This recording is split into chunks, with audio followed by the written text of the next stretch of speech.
जी अस्सलाम वालेकुम, thank you मुरीद भाई। ये पूरे इलाका जात जितने हैं, हमने जो पॉइंट 2 बनाए हुए थे, इसके अंदर तकरीबन 16-17 मवाज़ियात हैं जो मुकम्मल तकरीबन बाठी से लेकर जो आगे तक आपका लजदान तक का एरिया है, और यहाँ से वहुआ के अंदर पहाड़ से लेकर जो है टोटल मतलब ये है कि आप समझें कि चित्रवट्टे तक का जो एरिया है, उस पूरे एरिया के अंदर हम इंशाअल्लाह हर घर में जिसका भी नुकसान हुआ है, जिसका भी बारिशों में तकलीफ़ में वो है, हम कोशिश कर रहे हैं कि उन तक कुछ ना कुछ इमदाद पहुंचाई जाए। इस इमदाद के अंदर राशन है, आटा है, कपड़े हैं, जूते हैं, जो कुछ हमसे हो सकता है हम कर रहे हैं। लेकिन मैं एक गुजारिश करूंगा, ये इलाका इतनी बड़ी आबादी है, तकरीबन 50-60 स्क्वायर किलोमीटर का एरिया है, 50 kilometre north south, 60 kilometre east west. इस पूरे एरिया में गवर्नमेंट की तरफ से कोई रिलीफ प्रोग्राम नहीं हुआ, और आज नहीं कभी नहीं हुआ। हम हर साल यहाँ पे करते हैं, लेकिन इस दफ़ा चूँकि सैलाबी सूरत हाल थी, हम ज़्यादा कर रहे हैं। लेकिन गुजारिश ये है, यहाँ पे जो मुझे देखने को चीज़ें मिली, जो जानवरों में पॉक्स की बीमारियाँ थी वो इंसानों में यहाँ हो चुकी हैं। एक मेडिकल टीम अभी तक नहीं आई।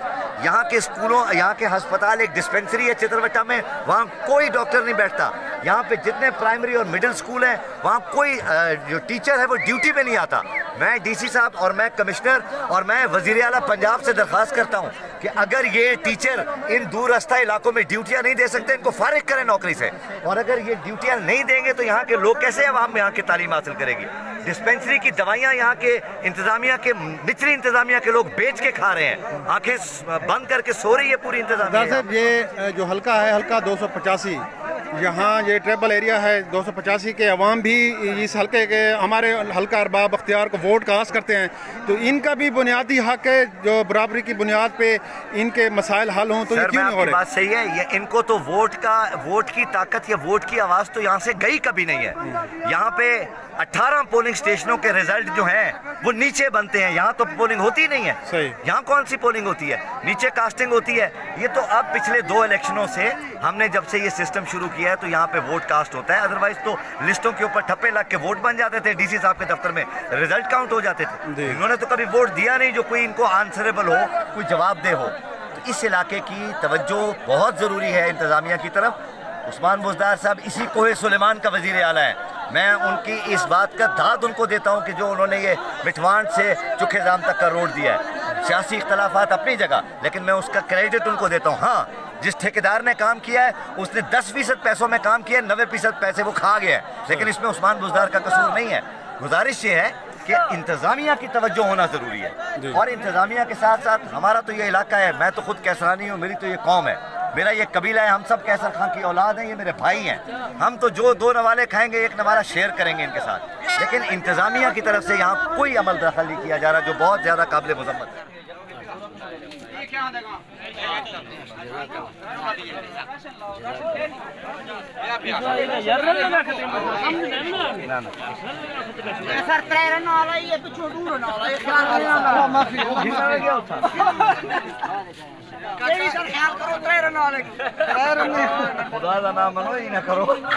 साहब यहाँ पहुँचे हैं सिकदफ के इलाके में, कितने मवाज़ियात हैं यहाँ पर? आप जो मैं आपको बताता हूँ, देखें ये आसिफ इनको भी है, वो मौजा के रहा है सिगड़ा, एक मौजा, ये मौजा चित्रवट्टा और सामने बैठे नीलोरदफ, खलेरो, 4 इडो बैठे हैं।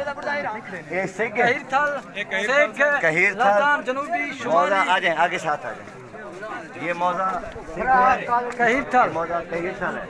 ये सिग यहाँ से मौजा सिग शुरू हो रहा है। अच्छा, ये वहाँ तक मौजा सिग है। मौजा सिग एक अलग मौजा है, यहाँ से 1 घंटा 1.5 घंटे की पैदल मसाफत में है। और यहाँ से लजदान शुरू हो रहा है, ये लजदान का मौजा है, तो यहाँ से 3 घंटे की मसाफत में है। सही पैदल 2-2.5 घंटे पैदल इनको लगते हैं। ये सारा लजदान का है। ये वाला मौजा और है, अब ये तकरीबन 8 मौजे ये हो गए। ये इस पलंगी है 9वां मौजा, सही हो गया। 9th मौजा ये है, ओके रहे मौजा सिख शुमाली है ना, सिख शुमाली मौजा है। खाली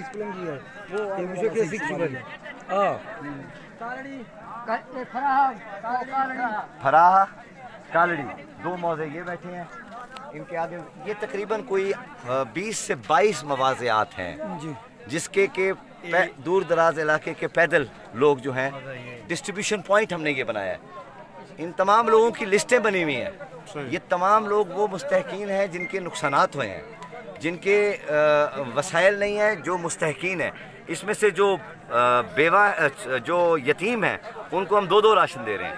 इनमें से जो बेवा मरीज़ हैं उनको भी 2-2 दे रहे हैं। सर जो मुतासरीन है उसको क्या रिलीफ दिया जा रहा है उनको? सर रिलीफ के अंदर हमारा एक राशन का पैक है जिसमें कि खुश्क राशन तकरीबन कोई 15 किलो के करीब है। 2-2 किलो चावल, चीनी, ये सारी चीज़ें 15-16 किलो वो बनता है। 10 किलो का आटा है, मर्दाना जोड़े हैं, जनाना जोड़े हैं, जूते मर्दाना हैं, जनाना हैं, मतलब इसमें मुख्तलिफ चीज़ें हैं। वो हम जिसकी जितनी ज़रूरत के हिसाब से उस तरह से इसको तकसीम कर रहे हैं। और ये मैं आपको एक बात बताता जाऊँ मुरीद भाई कि हमारा हर साल इन तमाम मौज़ियात में इसी डिस्ट्रीब्यूशन पॉइंट के ऊपर, ये मुकद्दम गुलाम रसूल साहब खड़े हैं लज़ान के, इनसे पूछें, यहीं पे ये डिस्ट्रीब्यूशन होती है। यहाँ इस दफ़ा मैं खुद कर रहा हूँ बारिशों के नुकसान की वजह से। ठीक है, इससे पहले रमज़ान में और ये पूरे मवाज़ियात में हम ठीक है जितना भी हो सकता है हमसे, क्योंकि वो हमारा कोई हुकूमत का फ़ंड तो है नहीं कि हुकूमत की तरफ से कोई फ़ंड आ जाए या कोई NGOs की तरफ से फ़ंड आ जाए या कोई गैर मुल्क की तरफ, हमारा कहीं से कोई फ़ंड नहीं आता।